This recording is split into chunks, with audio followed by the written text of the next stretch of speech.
semuanya, kami dari kelompok 3, kami sedang membahas mengenai proyek mata kuliah Bahasa Indonesia. Adapun topik yang kami angkat yaitu mengenai persepsi guru di Kalimantan Barat terhadap kurikulum merdeka. Apa aja sih kegiatan kami selanjutnya? Stay tune ya. Bye. Halo guys, jadi hari ini kelompok 3 kita lagi mencari artikel. Jadi satu orang tuh diwajibkan mencari 6 artikel. Nanti kita dikumpulin jadi mungkin sekitar 54 artikel. Jadi mereka lagi mencari artikel guys. Bye, stay tune ya. Halo, jadi hari ini kelompok 3, kelompok kami melanjutkan pembuatan kerangka proposal. Semuanya kerja ya teman-teman ya. Selanjutnya pada pertemuan berikutnya kita akan melihat perkembangan proyek kami. Selamat menyaksikan. Halo guys, jadi hari ini kami sedang melakukan pengisian proposal. Halo, hari ini kami sedang melakukan pencarian sumber citasi berdasarkan artikel yang sudah kami kumpulkan kemarin.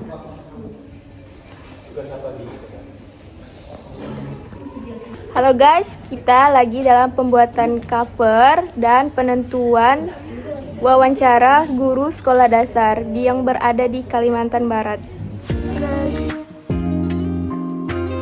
Nah teman-teman, jadi itulah tadi beberapa cuplikan mengenai langkah-langkah pengerjaan proposal penelitian yang kelompok kami lakukan. Selanjutnya, kami mencari beberapa guru sekolah dasar yang ada di Kalimantan Barat untuk dijadikan responden dalam proyek penelitian ini. Pada tahap wawancara, kami melakukannya secara online dan offline. Wawancara online yang kami lakukan yaitu melalui via pesan suara atau voice note dari aplikasi WhatsApp. Pertanyaan yang pertama, bagaimana Ibu memanfaatkan kebebasan siswa untuk menerapkan kurikulum merdeka dalam merancang pembelajaran? Saya memanfaatkan kebebasan siswa untuk menerapkan kurikulum merdeka dalam merancang pembelajaran, yaitu dengan cara memilih metode dan media pembelajaran yang sesuai dengan karakteristik siswa dan yang mendorong mereka untuk berpikir kritis, kreatif, dan kolaboratif serta inovatif.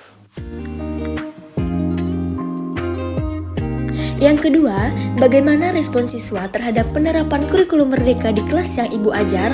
Apakah siswa menjadi lebih aktif dan kreatif dalam belajar? Respon peserta didik saya terhadap penerapan kurikulum merdeka adalah mereka lebih aktif pada saat mengikuti pembelajaran.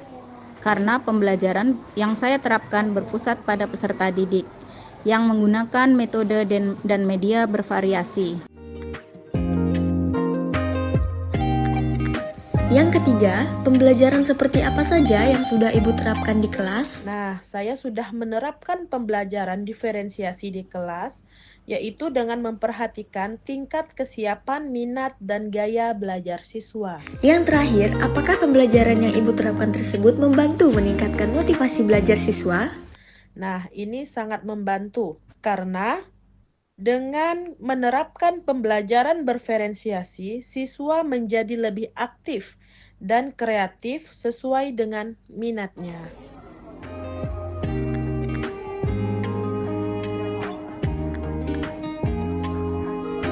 Wawancara offline yang kami laksanakan yaitu di SD Negeri 54 Pontianak.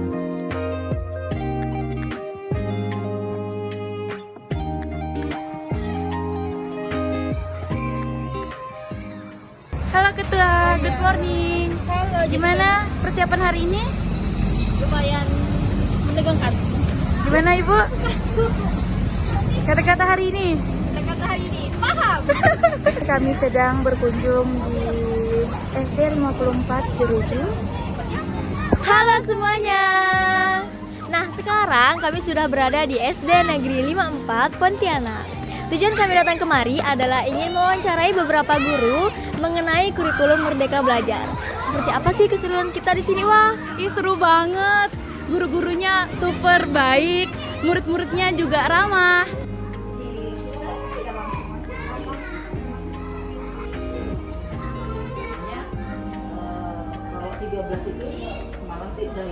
Pertama, Bu, menurut pandangan Ibu, apakah kurikulum Merdeka ini mempengaruhi evaluasi dalam penilaian siswa, Bu? Kalau setiap kurikulum pasti Iya. mempengaruhi evaluasi ya, terutama di bagian asesmen dan penilaiannya. Dulu kan di 2013 kan asesmennya itu hanya fokus ke aspek kognitif, keterampilan, sama afektif. Kalau kurikulum merdeka sekarang penilaiannya itu secara menyeluruh gitu. Dari awal ada asesmen diagnostik untuk mengetahui kemampuan anak, terus lalu nanti setiap pembelajaran ada asesmen formatifnya buat menilai gimana pembelajaran di kelas apakah sudah berhasil. Lalu ada asesmen sumatif, itu yang jadi kalau menurut saya kurikulum merdeka itu evaluasi mempengaruhi jelas, tapi lebih menyeluruh dari 2013 itu menurut saya. Bagaimana Ibu memanfaatkan kebebasan itu dalam merancang pembelajaran? Iya, memanfaatkannya sesuai dengan kondisi yang ada di kelas. Misalnya kita mau ngajak anak misalnya dalam pembelajaran IPA tentang tumbuhan. Nah, jadi kita tuh bawa anak-anak tuh suruh bawa tumbuhan yang ada di sekitar kita. Tumbuhan apa? Misalnya kita mau pengenalan dari tumbuhan itu kan dari akar, batang, lalu daun, bunga, buah, biji kan, supaya nyata itu kita memang suruh anak-anak bawa bendanya yang asli. Nah, bukan hanya kita, bisa juga kita putarkan dulu videonya kan. Nah, setelah anak-anak melihat, oh ini seperti ini tumbuhannya, yang aslinya tuh seperti apa ini. Begitu kalau dalam Merdeka Mengajar itu, mereka mengajar, merdeka belajar kan. Merdeka kita kondisikan sesuai dengan situasi yang ada di lingkungan kita. Pohon apa yang ada, anak-anak punya suruh bawa gitu. Selama Ibu menerapkan kurikulum Merdeka Belajar ini, apakah Ibu ada merasakan tantangan khusus, Bu, saat menerapkan kurikulum Merdeka Belajar di kelas? Tantangan saya rasa setiap kurikulum pasti ada ya.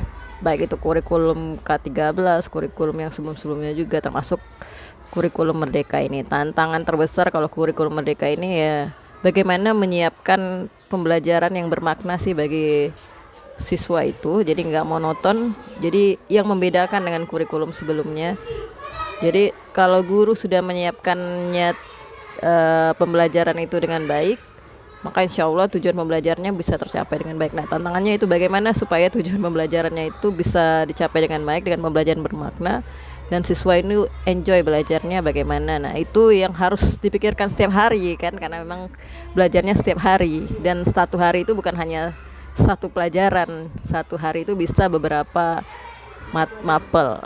Gitu aja sih tantangannya. Dan juga karena banyak prakteknya ini, banyak kerjasama juga dengan orang tua di rumah. Nah,